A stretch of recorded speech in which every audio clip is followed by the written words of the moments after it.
Hello everyone, tonight we journey deep into the frozen Ural Mountains of Soviet Russia, where a mystery more than half a century old still chills investigators, scientists, and mystery lovers to the bone. This is the story of the Dyatlov Pass Incident, a case so eerie, so baffling, that it continues to defy explanation even after decades of research, speculation, and conspiracy. It was the winter of 1959, when a group of 9 experienced hikers set out on what was supposed to be a challenging but rewarding trek across the Ural Mountains. Their leader was Igor Dyatlov, a 23-year-old engineering student from the Ural Polytechnical Institute.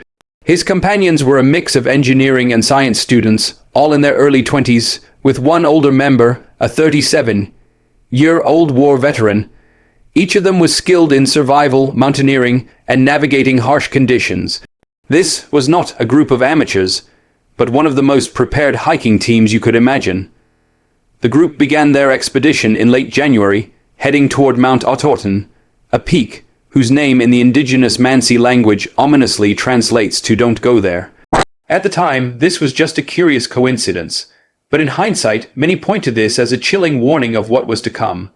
The hikers kept journals and took photos throughout their journey. Their writings revealed excitement, camaraderie, and high spirits. They joked, sang songs, and posed for the camera in their heavy coats and fur hats. Despite the bitter cold, their spirits remained warm, and they appeared determined to conquer the mountains together. But then, something went wrong. The group had planned to send a telegram to their sports club upon their safe return to the town of Vijay. When the message never came, families grew anxious. Days passed, and then weeks. Finally, on February 20th, 1959, a rescue mission was launched. Soldiers, students, and volunteers began combing the frozen wilderness. What they found has since become one of the most enduring mysteries of the 20th century. On February 26th, rescuers discovered the group's campsite on the eastern slope of Kolatsiak, a mountain whose name translates to Dead Mountain in the Mansi language. The tent was badly damaged, collapsed, and most disturbingly, it had been slashed open from the inside. The hikers had cut their way out, leaving their belongings behind, including boots, coats, and essential survival gear. In temperatures as low as -30°C, this made no sense. Why would experienced hikers abandon the shelter of their tent in the middle of the night, with no shoes or proper clothing? The rescuers began to search the snow-covered slopes around the tent. About 500 feet downhill, beneath a large cedar tree, they found the first 2 bodies. These were Yuri Krivonishenko and Yuri Doroshenko, both lying barefoot and dressed only in underwear and thin shirts. Their hands were burned, as if they had tried to light a fire to survive. Above them, branches on the cedar tree were broken up to 15 feet high, suggesting that one or both had climbed desperately, perhaps to spot the camp, or perhaps to escape something. Nearby, 3 more bodies were found between the cedar and the tent. These were Dyatlov, Zina Kolmogorova, and Rustam Slobodin. Their bodies indicated they had been trying to return to the tent when they collapsed and froze. Slobodin had a fractured skull, though not severe enough to kill him outright. It took 2 more months before the remaining 4 hikers were found, buried under 13 feet of snow in a ravine further into the forest. And it was here that the mystery became even darker. The condition of these bodies defied explanation. Ludmila Dubinina was missing her tongue and eyes. Alexander Zolotaryov had severe chest fractures that forensic experts compared to the force of a car crash. Another hiker had his skull smashed, yet there were no external wounds, no signs of a struggle or attack. Some of the clothing recovered from the bodies contained traces of radiation, adding yet another bizarre layer to the mystery. So what happened on that freezing night in 1959? The Soviet investigation at the time concluded only that the hikers had died due to a compelling natural force. The vague wording left room for countless interpretations. The case was quickly closed, and files were sealed for decades, fueling speculation that the government knew more than it revealed. Theories emerged like wildfire. Some suggested an avalanche, forcing the hikers to cut open their tent and flee in panic. Yet the slope was not steep enough, and evidence of an avalanche was lacking. Others proposed an infrasound phenomenon, a rare wind condition that produces low-frequency sounds capable of inducing panic, disorientation, and irrational behavior.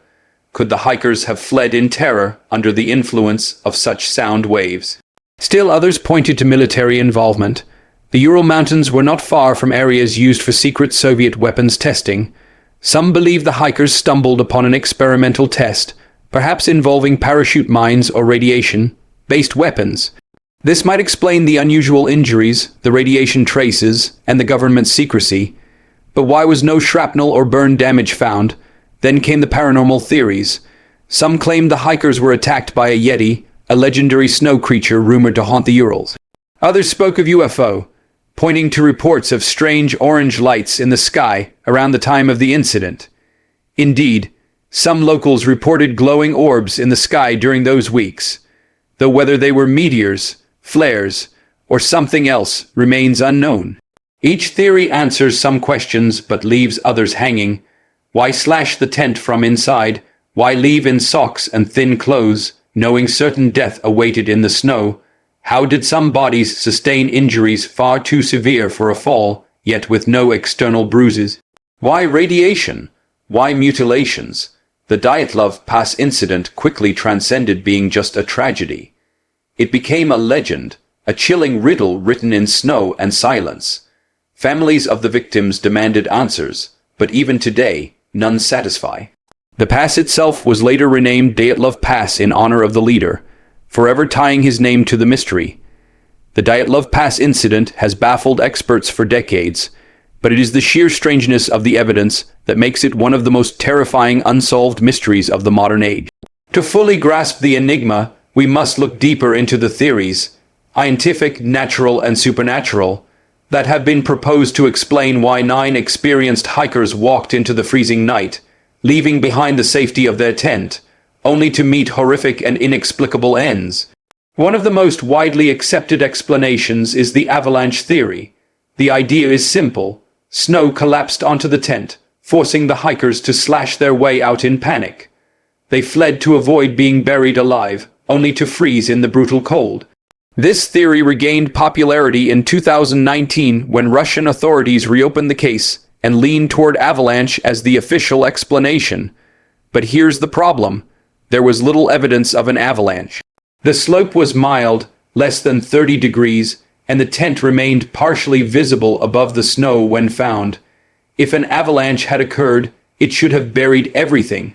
Furthermore, the injuries some hikers sustained, massive internal trauma without external wounds, do not match the profile of avalanche victims. A related idea is the slab avalanche theory, where a block of snow shifts suddenly, pressing onto the tent. This could explain why the hikers cut their way out, but it still fails to account for the bizarre injuries and missing body parts. Another possibility often discussed is katabatic winds, a rare but violent meteorological phenomenon in which cold, dense air rushes downhill at hurricane force. Such winds could have ripped through the camp, making it impossible for the hikers to stay inside their tent.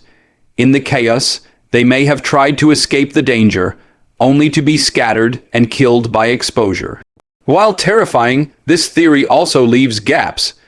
It doesn't explain radiation, crushed bones, or missing eyes and tongue. The infrasound theory is far more unusual.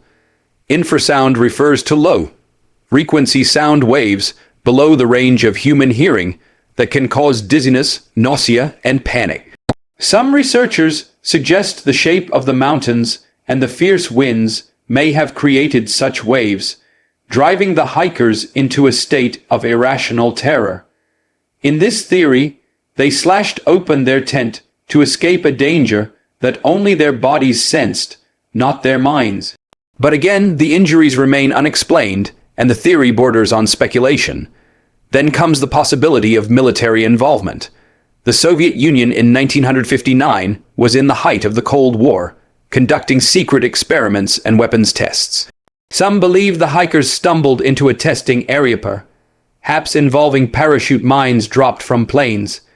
These devices explode in the air, producing shockwaves that could cause internal injuries without leaving external marks, eerily similar to those found on the hikers.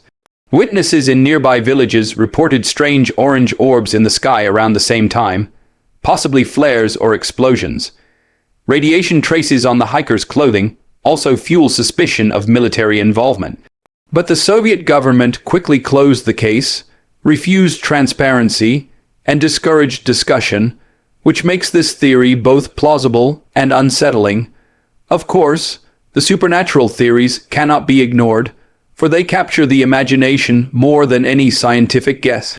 Some say the hikers fell victim to a Yeti attack. Photographs found in the hikers' cameras showed eerie figures in the distance, which some have interpreted as evidence of a creature stalking them. Skeptics dismiss this as overexposure or shadows, but the legend persists, fed by the fact that the injuries seem to require immense force. Another paranormal theory is that of UFO. Multiple reports in the Urals during that winter spoke of glowing orbs or fireballs moving across the night sky. Could extraterrestrial forces have encountered the hikers? The radiation, the mutilations, the sheer terror. Believers in this theory argue that nothing earthly could explain the events. But perhaps the strangest theory is that the hikers were victims of a psychological breakdown triggered by something unknown. Imagine 9 young people, isolated in freezing conditions, subjected to strange lights, eerie sounds, and extreme stress. Could paranoia or hallucinations have driven them into madness? Yet their unity as a group, and the physical evidence of massive trauma, resists this explanation. Modern re-examinations of the case continue to stir debate. In 2021, Swiss researchers published a study suggesting that a small, delayed slab avalanche combined with unusual snow conditions could have caused panic and injuries. Computer simulations modeled how blocks of snow could crush bodies without leaving external wounds. Still, this remains only one piece of the puzzle, and not all experts are convinced. Then there are the cultural layers of the story. The indigenous Mansi people who lived in the region were initially suspected of attacking the hikers, but there was no evidence of this. Some of the Mansi even claimed the mountain was cursed, a place the spirits guarded. The name Dead Mountain was more than symbolic. It was a warning embedded in their folklore. The journals and photographs of the hikers add another eerie element. Their final entries were normal, even cheerful. They documented laughter, music, and plans for the future. Nothing suggested fear. Yet the last photographs included unsettling images of blurred lights in the sky, shadows among the trees, and faces caught in candid, serious expressions. Were these the final glimpses of something they witnessed that night? The tragedy of the Dyatlov Pass Incident is amplified by the fact that these were not reckless adventurers, but skilled mountaineers. They knew the risks, prepared for them, and had every reason to survive. Their decision to abandon their tent in such deadly conditions remains the most perplexing element of all. As we piece together the fragments, the picture only grows darker. Imagine the scene, the howling wind, the frozen snow blinding in moonlight, 9 figures stumbling barefoot in panic. Some cling together under a tree, desperately trying to light a fire. Others try to crawl back toward the tent, collapsing one by one. Further in the ravine, bodies are crushed as if by some immense force, while others are stripped of eyes and tongue by unknown means. The silence of the mountain keeps its secrets, but the echoes remain. In the decades since, Dyatlov Pass has become a place of legend. Hikers, investigators, and thrill seekers still visit, laying flowers where the bodies were found. The pass has become both a memorial and a symbol of the unknown. For the families, though, the wound never healed. They were given only vague answers, a case closed without closure. So what truly happened on that cold February night? Was it nature, an avalanche, katabatic winds, or infrasound? Was it the Cold War, secret tests and cover-ups? Was it something paranormal, Yeti, UFO, or forces we cannot name? Or was it all of these combined, a convergence of terror, accident, and fate? The truth remains buried beneath the snow, guarded by the silence of the mountain. The Dyatlov Pass Incident is more than an unsolved case. It is a reminder of how fragile human life is against the vastness of nature and the mysteries of the unknown. Perhaps the mountain demanded a price, and 9 souls paid it. And so, the hikers of 1959 remain forever young, frozen in time, their story echoing across generations. Their names: Igor Dyatlov, Zina Kolmogorova, Rustam Slobodin, Yuri Krivonishenko, Yuri Doroshenko, Ludmila Dubinina, Alexander Kovatov, Semyon Zolotaryov, and Nikolai Thybox, Brignolar etched into the annals of mystery. Their fate is a question that may never be answered, a riddle carved in ice. The Dyatlov Pass incident endures not just as a mystery, but as a chilling tale of human endurance, terror, and the eternal unknown.